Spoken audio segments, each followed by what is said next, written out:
Today, the 20th of July 2026, is the 375th anniversary of the Battle of Inverkeithing. This was the last major battle in Scotland during the Wars of the Three Kingdoms.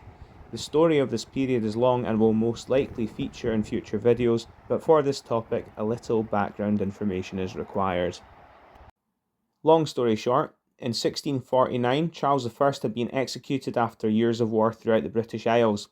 The Scots, who were mostly shocked by this, proclaimed his son Charles II king. The English Parliament, perceiving this as an existential threat, promptly invaded, and by 1651 everything below the Forth Clyde line was controlled by an English army under Oliver Cromwell. The Scots had been badly defeated at the Battle of Dunbar in 1650 and had retreated to defensible positions just south of Stirling. The Scottish army under General David Leslie blocked the route north. Cromwell had to think of another way to circumnavigate these defenders. If Fife was to be captured, supply lines to the army from Scottish allies like Sweden and the Netherlands would also be severed, making their position untenable. There had already been several attempts to cross the Forth by the English. A couple of unsuccessful landings were attempted between January and April at Burnt Island. However, its seaward defences proved too strong. Another attempt to cross the Forth was made at Rosyth, but the selected landing point was poor and the patrolling Scottish cavalry regiments proved to be enough to make the English turn around. During this stalemate, the Scots army grew from 10,000 in March to about 24,000 in June. The Scots were in a strong position in the Torwood, which is about 6 miles south of Stirling. Cromwell's army stood opposite, camping at Linlithgow and trying to tempt them into an open confrontation. On the 16th of July, an attempt to break this deadlock began. Colonel Robert Overton and his 1,500 foot soldiers were ordered from positions in Edinburgh towards Linlithgow. English garrisons and troops were constantly monitored by Scottish observers, a fact that they were all too well aware of, so the movement was a feint. Instead of camping that evening, they quickly moved north overnight and met with the English fleet under General at Sea and Regicide Richard Dean at South Queensferry. Here they embarked for the Fife coast, aiming at North Queensferry. As well as continuously supplying the English invasion, General Dean had spent several months testing the Scottish defences on the Forth. He had learned not only where they were, but how to force a crossing past them. Moving in the night, some ships snuck past and took the Scottish guard ship moored at St Margaret's Hope, while others sailed close to the defences to confuse them, allowing the troop transports to pass. These transports promptly made way for Inverkeithing Bay and landed Overton's troops on the neck of the peninsula. This is very close to where the ferry toll park and ride is situated today. The English also captured 4 small armed ships moored in this bay. They were loaded with coal and salt. The English force quickly split and moved on the peninsula. They overran the Scottish batteries and local troops, giving the English a toehold on the north side of the Forth. The invaders wasted no time in reinforcing their positions. By digging defensive earthworks across the northern slopes of the Ferry Hills and moving some of the captured cannons to overlook the landward approach to the peninsula from Gallowbank. All this action had been noticed though. A few miles along the coast, the Scottish garrison at Burnt Island under Colonel Harry Barclay watched on in alarm. They quickly sent news to the main army at Stirling. It seems that Cromwell hoped that the news of the invasion would encourage the greater part of the Scots army to move from Stirling to Fife. However, a smaller than expected force was dispatched. A force of around 4,500 men, 3,700 Highland and Lowland infantry under Lieutenant General James Holburn, and 800 cavalry under Sir John Browne, the Scots still posed a serious threat to the English contingent north of the Forth.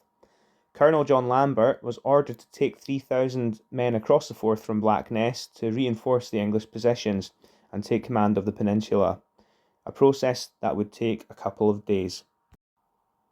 The Scottish force under Holburn and Browne camped at Dunfermline on the night of Saturday the 19th, before making the trip to Inverkeithing on the morning of Sunday the 20th of July. After a brief stop in the town where they picked up some local soldiers, probably a contingent of Barclay's musketeers, the Scottish force made the short journey towards the peninsula. They arrived just as the final English reinforcements were landing.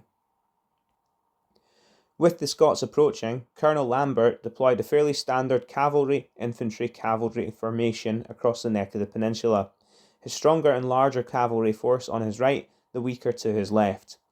He kept half of his infantry in reserve, hidden in a hollow to the rear of Gallowbank, under the command of Colonel Overton.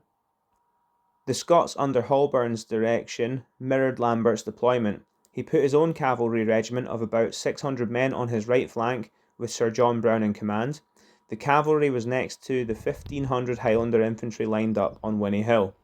The Scottish centre was held by the 2,000 Lowland infantry who lined the pass between the hills, a space now inhabited by the M90, while the Scottish left on Muckle Hill was held by the smaller cavalry force. Holborne appears to have been starting to reposition his forces, but Lambert sent out Colonel John Okey's regiment of horse to harass them, causing the halt of their movement. The armies now deployed stood for some time facing each other. The cannon on Gallowbank may well have engaged the Scots troops on the slopes of Winnie Hill at this point. The armies continued to stand facing each other until a small boat arrived in North Queensferry. It came with intelligence that further Scottish reinforcements were being sent from Stirling. Lambert had to move now or lose the opportunity to break out. The first minutes of the battle are blurred by history. It seems like the English horse on both flanks moved and were swiftly charged by the Scots cavalry. The Scots Lancers on the right, under Sir John Browne, initially smashed their opposition, but crumbled in the face of an English counterattack. Browne was severely wounded and taken prisoner, later dying. It was a similar story on the Scottish left, with the Earl of Panmure's regiment of horse and Colonel Augustine Hoffman's moss troopers initially faring well against the English horse. However, their discipline failed and they were also routed, which ended the initial phase of the battle. All of this had happened in a matter of minutes. The Scottish infantry, having watched this, began to withdraw, either being covered by the remaining cavalry or simply just abandoning them to their fate. The experienced Lowland troops escaped mainly intact with their commander, marching back towards Stirling. Unfortunately, the newly levied Highland troops did not fare so well. The Highlanders fled north, in a 4-hour running battle which ended at the walls of Portrevey Castle. Here the inhabitants refused the survivors' entry, possibly even fighting them off with accounts of stones being dropped on them from the walls above. Unable to flee further, the Highlanders, under Sir Hector MacLean of Duart, turned to face their tormentors. They were massacred. English accounts state that only 35 of the 800 Highlanders survived, however Scottish accounts state that 100 of the Highlanders were killed. Folklore tells the tale of 7 brothers, who each took their turn in harm's way for their clan chief, yelling, Far Eile Ersun Echen, another for Hector, before being cut down, giving rise to Clan MacLean's war cry. It is also said that the nearby Pinkerton burn ran red with blood for the following 3 days. With this, the English could now cross the Forth without interference, freeing Cromwell from the possibility of a costly attack on the Scottish positions at Stirling. The main English army swiftly crossed and set about subduing the north of the country. The aftermath of this is a story for another time.